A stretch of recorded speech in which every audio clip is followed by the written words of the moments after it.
Assalamualaikum warahmatullahi wabarakatuh.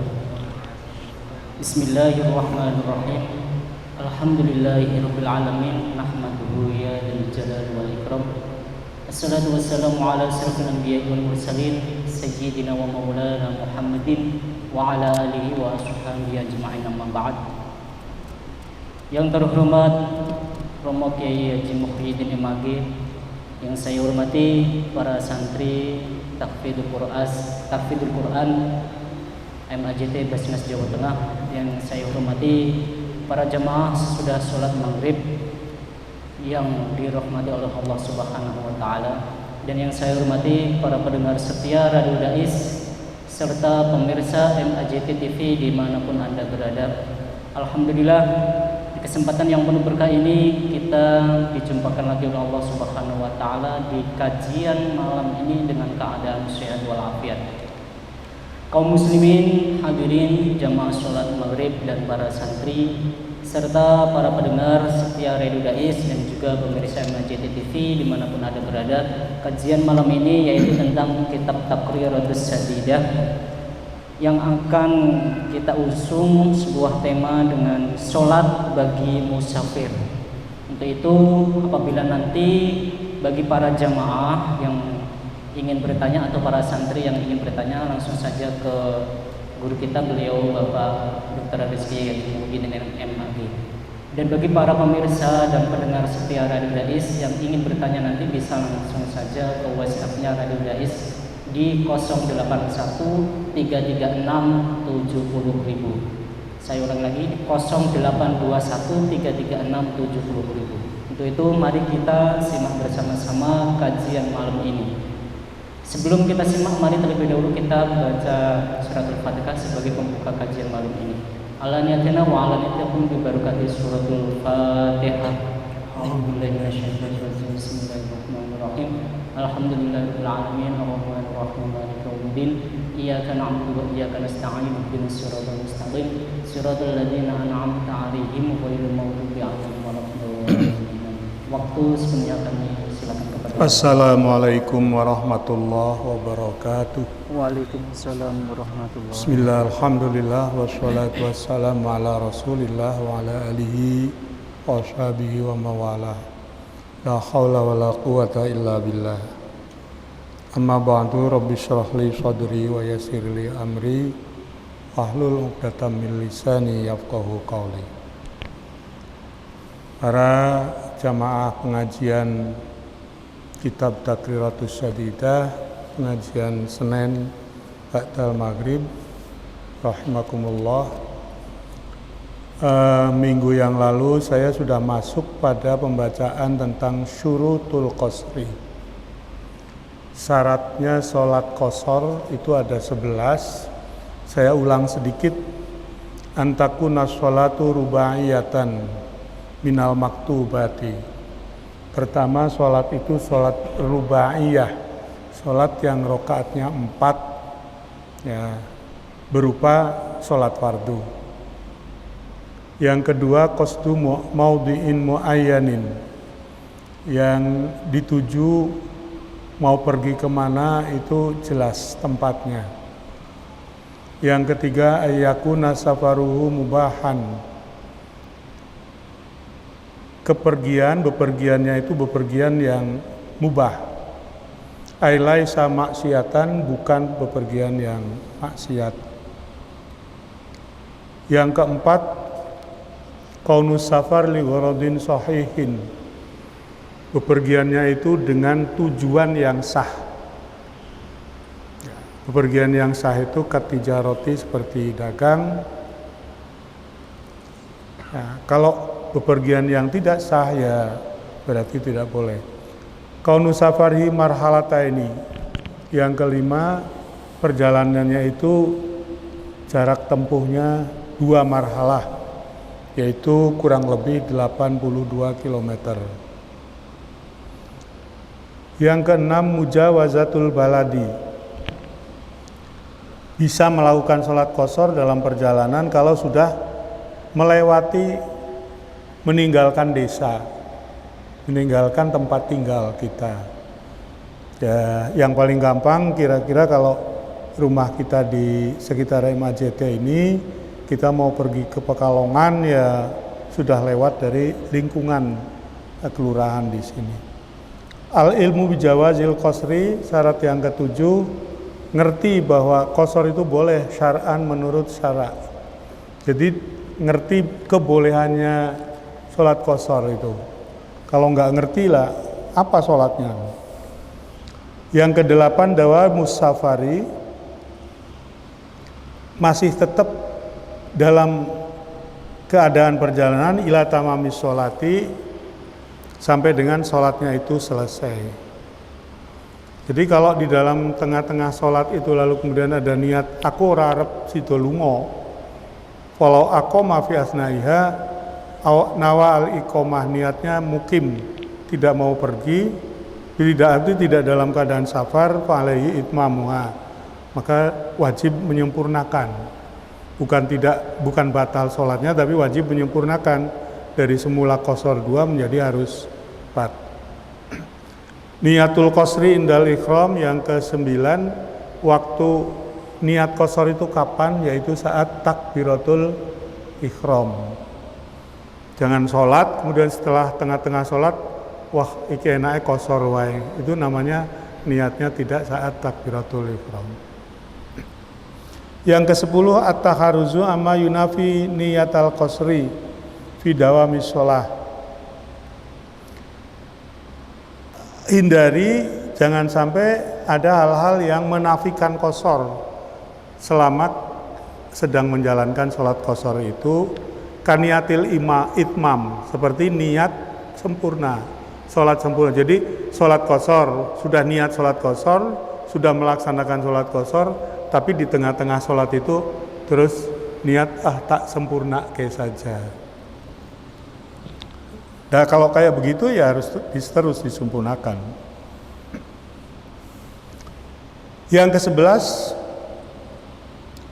Allah yaktadiya bimutimmin. Sholat qasar tidak boleh makmum atau berjamaah dengan imam yang sholat biasa, sholat sempurna. Baik secara keseluruhan mengikuti imam dari awal takbiratul ihram sampai dengan salam, maupun mengikuti sedikit saja, misalnya hanya mengikuti tasyahud. Nah itulah salat-salat qasar. Sekarang masailu fil qasri, ada beberapa masalah di sekitar sholat qasar. Idza syakka al ma'mumu, idza syakka, kalau ragu, al ma'mumu makmum, fi niyatil imami, tentang niatnya imam. Kita makmum, kemudian kita ragu, iki mau imame hal nawa al qasra amla, imame iki niat qasar ora ya, mau ora rembukan nih. Maka biasanya kalau sedang bepergian, kalau mau sholat jamaah mampir di masjid itu, imamnya menyebut kita sholat qasar ya, kita sholat jamaah ya. Bal ya juzu al qasru lil makmum. Nek makmum ki ragu mau imam ki qasar apa ora niate, bagaimana makmum itu menjalankan sholat qasar?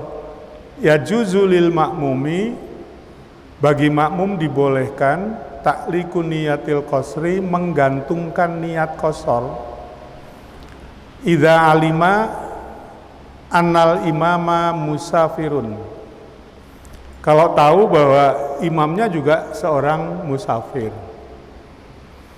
Jadi mungkin di sebuah masjid itu ada rombongan kita, ada rombongan orang lain. Berarti ini kita tahu bahwa dua rombongan itu sama-sama musafir.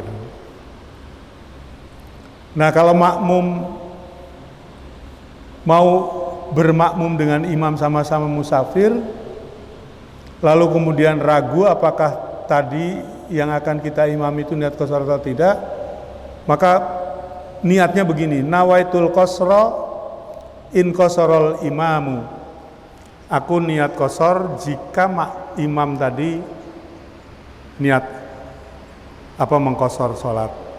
Awil itmama in atamma.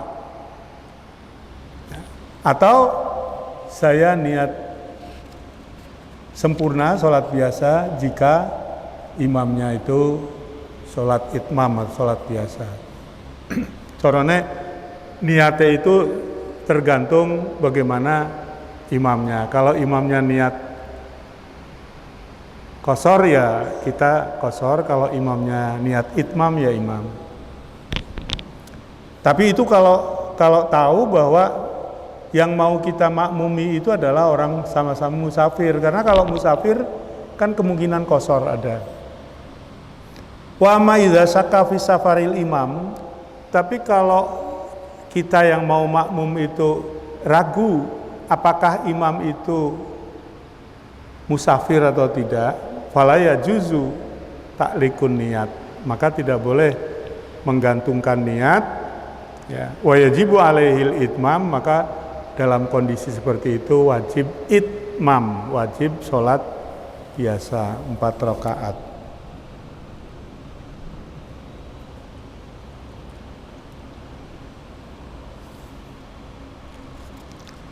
Malhalatu allati yang qati'u indahas safar. Hal apa sajakah yang bisa menggugurkan kondisi safar sehingga nanti tidak boleh melakukan sholat qasar? Yang qati'u putus atau gugur as-safaru safar fi halataini dalam 2 hal. Indahuma la yajuzul qas, maka di saat itu tidak boleh qasar. Pertama, putus status qasar safarnya ketika niatur ruju min makithin mustaqillin.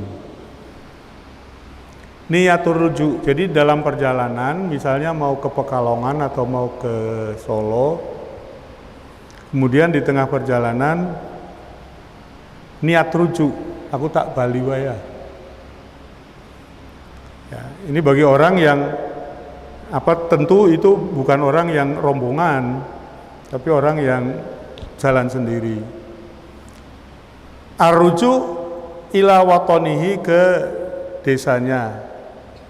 Waqad baqiya aqallu min marhalataini ila watonihi. Sedangkan jarak antara dia niat mau kembali sampai ke kampungnya itu kurang dari 2 marhalah, kurang dari 82 km. Jadi mau ke Solo, baru sampai Salatiga, lalu kemudian saya mau balik.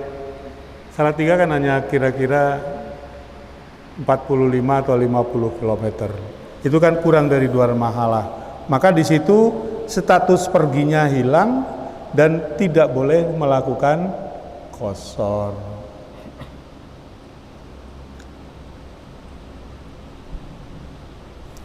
Yang kedua, meskipun orang dalam perjalanan bepergian, tetapi status bepergiannya menjadi hilang dan tidak boleh sholat qasar, niatul iqomah fi baladin arba'ata ayyamin. Niat mukim, jadi kalau kita pergi ke Solo, ke Surabaya lah, tapi kita niat di sana mau tinggal selama 4 hari, maka orang ini tidak boleh melakukan qasar. Fa'aksaro, atau lebih dari 4 hari. Jadi batasnya kita mau sholat qasar itu dibolehkan itu kalau bepergian itu maksimal 3 hari. Kalau lebih dari 3, yaitu 4 dan seterusnya, itu tidak boleh qasar. Tapi ngitungnya gini, wero yaumayid dukhul wal khuruj, selain perjalanan berangkat dan berangkat dan masuk ke, jadi misalnya tujuannya mau ke Surabaya, nah ini perjalanan dari Semarang ke Surabaya itu tidak dihitung.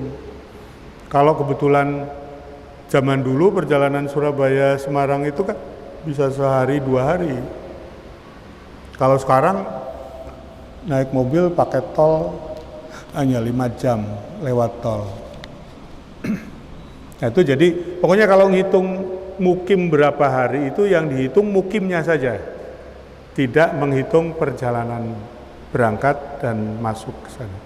Nah itulah, jadi orang pergi tapi kemudian status perginya menjadi batal dan karenanya tidak bisa melakukan sholat qashar, yaitu ketika orang itu niat balik lagi padahal itu masih dalam jarak yang kurang dari 2 marhala, atau niat iqomah di dalam pada suatu negeri, pada suatu kota yang niat iqomahnya itu lebih dari 3 hari, yaitu 4 dan seterusnya.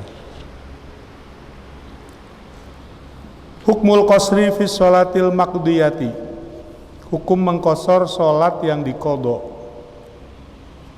Sholat tertinggal, lalu kemudian orang mau qadha, bagaimana menjalankan sholat qadha dengan qashar? Ya juzu qasrus sholati, boleh mengqashar sholat al-faitati yang tertinggal, idza fatathu, ketika sholat yang tertinggal itu wa huwa musafirun, kamu masih dalam perjalanan. Jadi misalnya begini, dalam perjalanan ke luar kota ada sholat yang tidak dilaksanakan entah karena apa, lalu dia mau qadha. Nah, kalau orang ini masih dalam perjalanan, masih musafir, maka boleh itu sholat qadha itu di qashar. Wa amma idza fatathu wa huwa muqimun, adapun kalau orang tidak melaksanakan sholat atau ada sholat yang tertinggal, posisi dia adalah muqimun, dia orang yang tidak safar. Muqimun itu ya di tempat, katakanlah ada di rumahnya sendiri atau di kampungnya sendiri. Waroda ayak biha wa huwa musafirun, kemudian dia pergi dan ingin mengqadha sholat yang tertinggal waktu di rumah itu. Au fatathu wa huwa musafirun, atau sholat yang tertinggal itu dia dalam keadaan musafir. Waroda ayak biha wa huwa muqimun, kemudian dia bermaksud untuk mengqadhanya setelah dia mukim. Fala budda minal itmam, kalau kayak gitu itu nggak boleh qashar tapi harus sholat biasa. Jadi saya ulang, kalau orang meninggalkan sholat dalam keadaan musafir lalu dia akan mengqadha pada masa musafir, itu boleh qashar. Tapi kalau orang dalam keadaan mukim ada sholat yang tertinggal, kemudian dia bermaksud mengqadha sholat yang tertinggal ketika dia dalam musafir, ini tidak boleh, tapi harus itmam. Atau orang sebaliknya, orang dalam keadaan musafir ada sholat yang tertinggal, kemudian dia sampai rumah sudah mukim, kemudian mau mengqadha, jangan mengqadha dengan qashar, tapi mengqadha dengan itmam. Masalah al-khamisah, persoalan yang kelima, idza syakka fi sholati, idza syakari kalane ragu sapa wong fi sholati dalam sholat, hal fatathu fi safar, ragu aku iki ninggal ke sholat itu waktu masih safar, amfil hadori atau tidak, atau sudah di desa, fala ya juzu kadzalika qasruha. Nek ragu kaya ngono ya ora entuk qashar, ya tetap sholat itmam.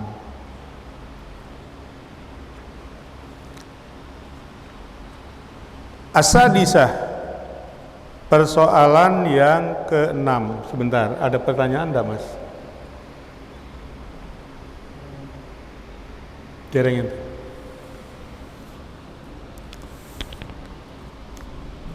Al-mas'alatus sadisatu idza kana limaksidihi tariqani. Idza kana, kalau ada keadaan di mana untuk menuju kepada satu kota tujuan itu tariqani, ada dua jalan. Tariqani tawilun wa qasirun. Jalan yang satu jauh, ya, katakan sudah 82 km. Jalan yang satunya dekat. Sampean kalau mau ke Meranggen, itu kan dari jalan Mojopahit, Bablas Rono kan 10 km udah nyampe.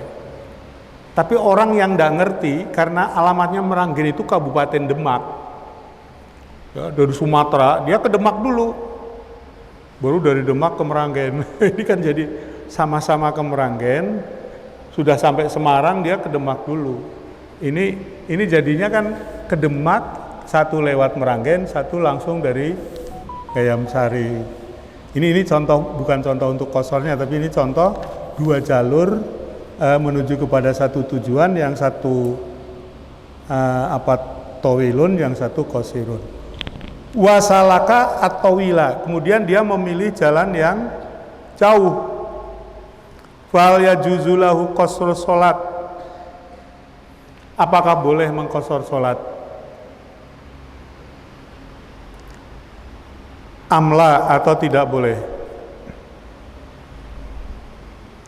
Jadi cedak karo adoh, dia menempuh adoh ben, ya mungkin seninya biar dapat qasar gitu. Atau kalau bepergian karena puasa biar boleh buka puasa, ku tak lewat mubeng we. In salaka hadza tariqa li gharadin sahihin, kalau menempuh jalan yang jauh itu karena li gharadin sahihin, karena tujuan yang sah, tujuan yang ya tidak neko-neko. Kasuhulatit tariq, karena apa, misalnya karena jalannya enak, dekat tapi geronjalan, hanya 60 kilo, jauh 82 kilo tapi lancar.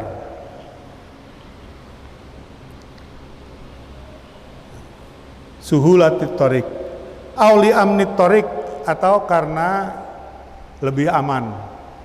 Kalau jalan ini nanti banyak hambatan keamanan. Fayajuzu lahu qasru sholati fihi, fayajuzu, maka dia boleh mengqasar sholat. Jadi meskipun hakikatnya belum dua marhalah, tapi ada dua jalan, lalu dia menempuh jalan yang jauh karena pertimbangan suhulatit thoriq, jalannya enak, auli amnit thoriq, karena jalan yang dijamin aman. Amma idza kana la ghardo lahu fala yajuzu lahu al-qasru. Amma idza kana la ghardo lahu, adapun jika tidak ada tujuan apa-apa, ya sembuh pokoknya lewat kene wae tanpa ada pertimbangan apa-apa, fala yajuzu lahu al-qasru, maka tidak boleh melakukan qasar.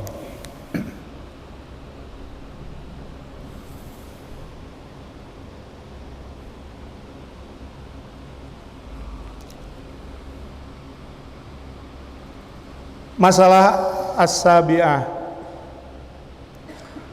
idza nawa al-qasra, apabila seseorang sudah niat qasar, waroda al-itmama asna as-sholatihi, wa aroda, kemudian dia bermaksud al-itmama, sholat sempurna, asna as-sholati, di tengah-tengah sholatnya.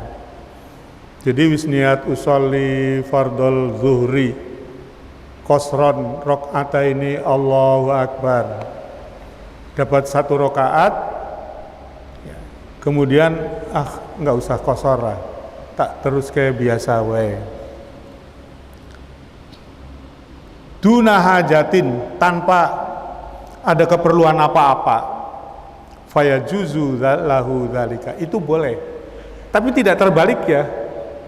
Jangan dibalik, sudah niat itmam lalu kok mules wetenge tak cepet kewe. Ini tidak boleh.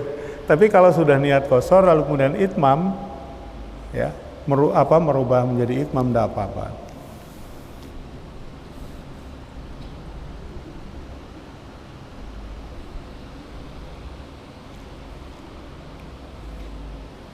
Yang kedelapan, mas'alatus tsaminah, idza safara al-abdu ma'as sayyidi. Kalau seorang hamba pergi bersama sayyidnya, hamba sahaya, wis lupakan aja lah, enggak ada hamba sahaya sekarang. Wa zaujatu ma'az zauji, atau seorang istri pergi bersama suaminya. La ya'rifani maqsidas sayyidi wa zauji, tidak tahu apa tujuan suaminya, tujuan sayyidnya, kemana, mau apa. Maka bagi istri atau bagi hamba saya itu fala yajuzu lahuma ayatarakhasa, dia tidak boleh mengambil rukhsah qabla mujawazati marhalataini, sebelum betul-betul sudah mencapai 2 marhalah.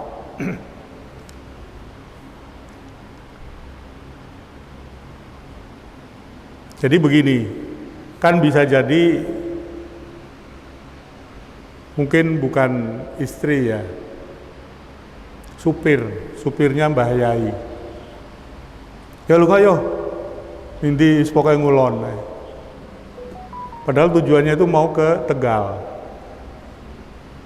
Supirnya nggak tahu, ngulon ning tol 12 wae. Ini dia nggak ngerti tujuannya mau kemana. Yang di sini dimisalkan istri. Istri kan bisa jadi nggak tahu, pokoknya dijak suami ya seneng. Ning di Pak idolan. Orang yang tidak tahu tujuan suaminya mengajak mau kemana, maka si istri ini tidak boleh melakukan qasar sebelum betul-betul telah menempuh perjalanan 2 marhalah. Jadi misalnya mau ke Tegal, kan suaminya yang memang sudah niat safar itu, kalau sudah sampai Kaliwungu kan boleh. Tapi si istri yang tidak tahu suaminya mau membawa kemana, belum boleh itu di Kaliwungu dia melakukan qasar. Ya kecuali kalau akhirnya tanya, iki arep ning ndi to Pak? Arep ning Tegal, ya qasar. Tapi kalau tidak ada komunikasi ini, maka dia tidak boleh qasar sebelum betul-betul dia sudah melewati perjalanan 82 km. Jadi misalnya setelah sampai ke Pekalongan, lah itu baru boleh. Tapi kalau orang musafir, meskipun belum sampai 82 km, kalau memang tujuannya ke sana, maka di tengah perjalanan sebelum 2 marhalah itu boleh. Sudah ada pertanyaan, Mas? G. Assalamualaikum warahmatullahi wabarakatuh. Saya mau tanya, apakah boleh mengqadha sholatnya orang yang meninggal dunia dengan qasar? Mengqadha sholatnya orang yang meninggal dunia dengan qasar. Ya nggak ada alasan. Qasar itu alasannya kan kemarin karena bepergian. Kalau itu kan bukan alasan qasar. Jadi ya apalagi sama toh, kodoknya sama. Saking akeh terus pengen diringkas ngono ya. Ndak. Ya, ada lagi pertanyaan? Jadi mboten pareng nggih, monggo. Pertanyaannya pun kali sepindah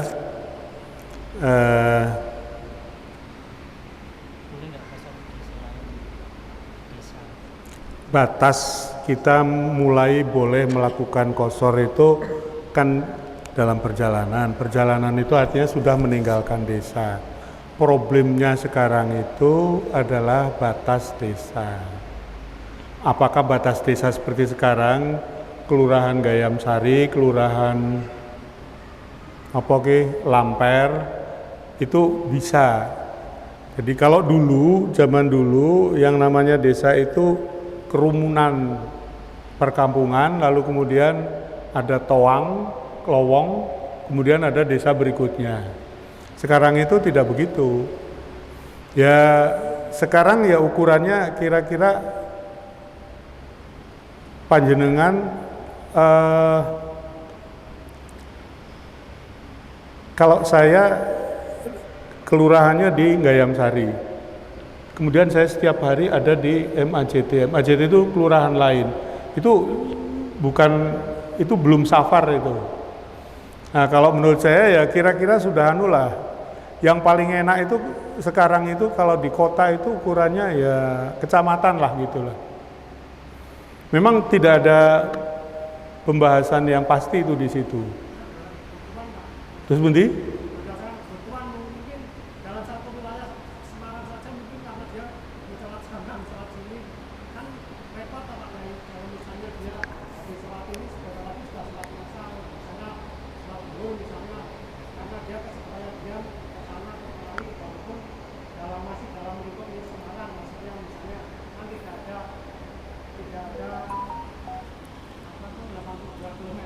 Enggak, kalau 82 km itu bepergiannya.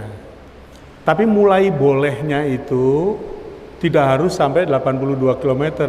Yang penting dia sudah keluar dari tempat tinggalnya. Nah ini yang kita masih definisinya masih agak buram itu. Kalau panjenengan dalamnya pundi? Demak. Ya kira-kira kalau Demak itu ya sudah safar kalau sudah sampai ke Sayung lah gitu. Demak mau pergi ke Jakarta gitu ya, naik mobil atau naik motor sampai ke Sayung itu sudah dalam perjalanan.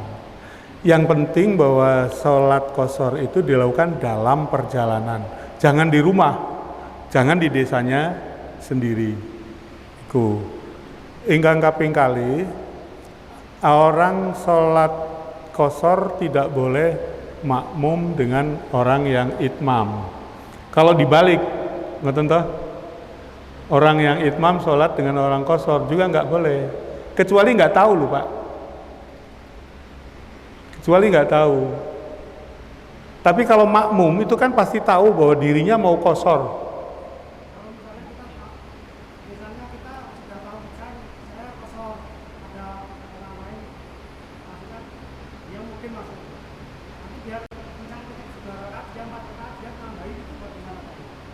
Nah iya, kalau dia kan tidak tahu bahwa si imam itu qashar. Pokoknya toko makmum, jebulannya qashar, ya nambahinya itmam karena dia kan tidak niat qashar. Jadi kalau tadi makmum dengan orang itu dapat 2 rakaat, ya nanti tambah lagi 2 rakaat lagi si makmum itu. Nggak apa-apa. Wong panjenengan sedang sholat sunnah, saya lalu makmum, saya padahal niatnya sholat fardu, dalam keadaan tidak ngerti, itu nggak apa-apa. Nggak apa-apa. Tapi kalau ngerti bahwa itu sedang sholat sunnah, ya jangan. Nggih, sampun. Wonten malih santri kan.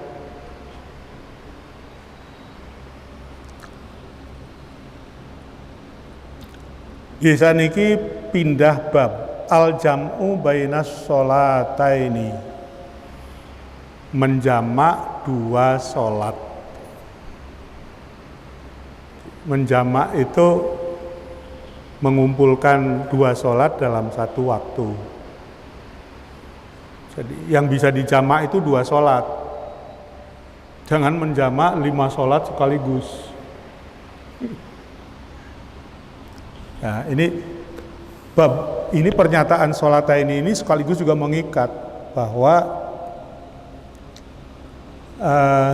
bisa menjamak itu hanya 2 sholat. Oleh karena itu, ketika kita pahami bahwa sholat fardu itu ada 5, yang bisa dijamak hanya zuhur, asar, maghrib, isya. Nah, subuh nggak ada temennya, nggak boleh. Karena itu ini sholat subuh itu sering problem ketika orang dalam perjalanan di kereta atau di bis malam. Bis malam kalau kemudian menunggu sampai ke tujuan itu nanti habis waktu subuh, maka dia harus sholat di bis itu saat subuh. Sedangkan bis malam itu kan ada aturan di mana dia rest, tidak berdasarkan waktu sholat. Jadi saya kemarin merasakan dari Lampung ke Semarang itu sampai Semarang itu jam 7. Nah, waktu subuh itu ya masih di sekitar Cirebon, Tegal. Saya harus sholat subuh di mobil. Di bis itu kalau ada air ya wudhu, tapi kan kangelan. Di bis harap wudhu akhirnya ya terpaksa tayamum. Dah, itu lain. Al-jam'u bainas sholata ini menjamak 2 sholat. Asbabul jam'i salasatun.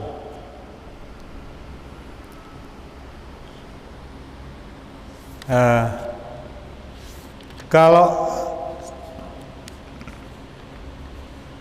sebab sholat qasar itu hanya karena bepergian. Tapi kalau sholat jamak itu boleh ada sebab yang lain. Pertama, as-safar, sama dengan qasar. Tapi yang kedua enggak, al-mator, hujan. Gambarannya gimana kok hujan kok terus dijamak? Jadi ada mungkin masa di mana orang sholat itu tidak pernah di rumah, nggak ada tempat sholat. Sholatnya selalu di masjid. Menuju ke masjid kalau hujan deras itu problem. Jadi keadaan mator boleh dijamak, tapi jamaknya hanya takdiman, jamak takdim saja. Sedangkan safar boleh takdiman wa ta'khiran, boleh jamak takdim, boleh jamak takhir. Tapi kalau karena al-mator, takdiman faqat. Kemudian yang ketiga, bisa jadi karena al-marad, ya, menjamak karena sakit. Nah, kalau karena sakit itu bisa takdiman wa ta'khiran, bisa jamak takdim, bisa jamak takhir. Takdim itu bagaimana toh? Takdim itu kalau menjamak zuhur dengan asar dilakukan pada waktu zuhur. Maghrib dengan isya dilakukan pada waktu maghrib. Itu takdim. Qaddama yuqaddimu takdiman, diawalkan. Kalau takhiran, diakhirkan, itu artinya menjamak antara sholat zuhur dengan asar di waktu asar. Menjamak antara sholat maghrib dengan isya di waktu isya. Nah, ini nanti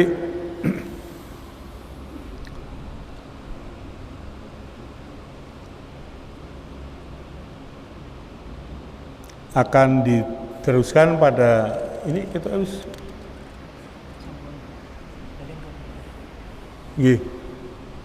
karena pembahasan berikutnya agak panjang, maka saya pungkasi wawasan tentang jamak sholatul musafir, qasar dan jamak ini nanti kita teruskan pada Senin yang akan datang. Kita akhiri dengan mengucap Alhamdulillahirabbil alamin. Wallahul muwaffiq ila aqwamit thoriq. Assalamualaikum warahmatullahi wabarakatuh.